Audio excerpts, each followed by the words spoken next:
বসন্ত উৎসব পালিত হলো কৃষ্ণগঞ্জ প্রাথমিক বিদ্যালয়ে।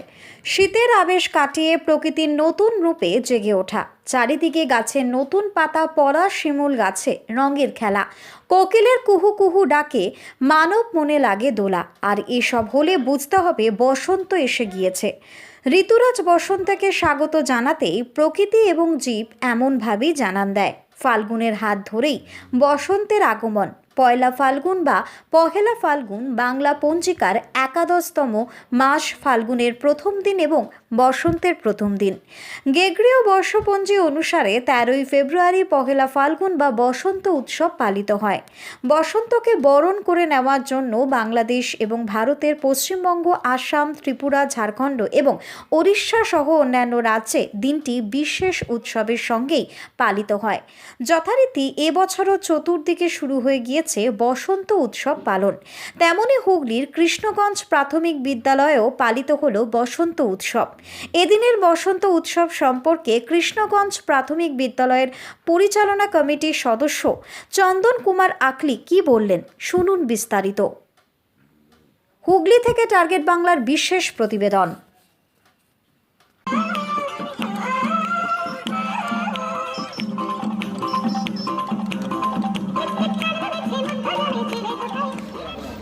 এবছরে কৃষ্ণগঞ্জ প্রাথমিক বিদ্যালয়ে যে বসন্ত উৎসব পালন হলো, এ বিষয়ে তোমার একটু বক্তব্য বলো।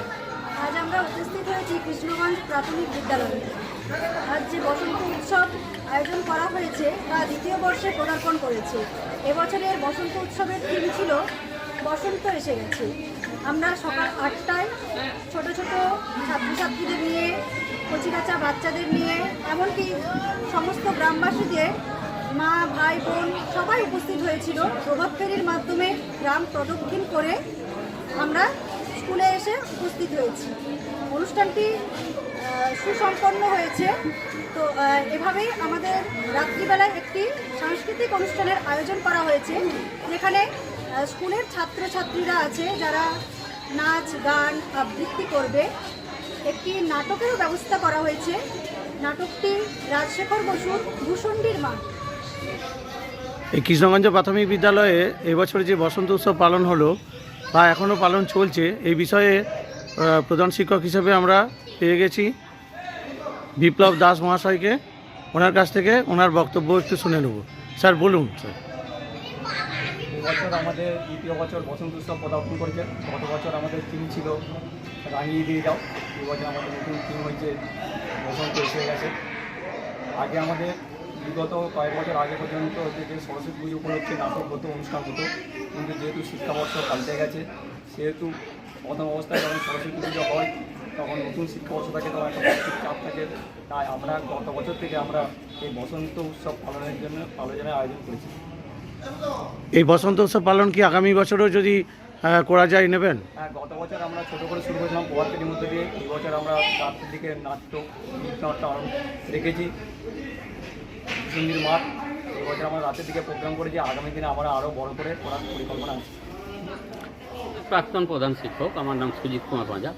আমি 2022 সালের জানুয়ারি মাসে রিটায়ার্ড করেছি, কিন্তু রিটায়ার্ড করেও আমি মনে হয় না যে আমি রিটায়ার্ড করেছি, কারণ এখানকার মাস্টারমশাই বা অভিভাবক, অভিভাবিকা, গ্রামবাসী, ছাত্রছাত্রীদের এতটাই টান যে যে কোনো মুহূর্তে যে কোনো অনুষ্ঠানে আমাকে আসতে হয় এনাদের আবেদনে।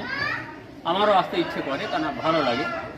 যাক, আজকের এই অনুষ্ঠান চলছে, এটা দ্বিতীয় বর্ষ। প্রথম বর্ষ আমি ছিলাম, এবছরও আমি এসেছি। প্রথম থেকে ওতপ্রোতভাবে জড়িত আছি। মাস্টারমশাইরা আয়োজন করেছেন, এটাকে কীভাবে আরও সফল করা যায় সেই চেষ্টা আমরা সবাই মিলেই করেছি। এখানকার গ্রামের মানুষ সবথেকে বেশি সহযোগিতা করেছে, এখানকার প্রাক্তন ছাত্রছাত্রী।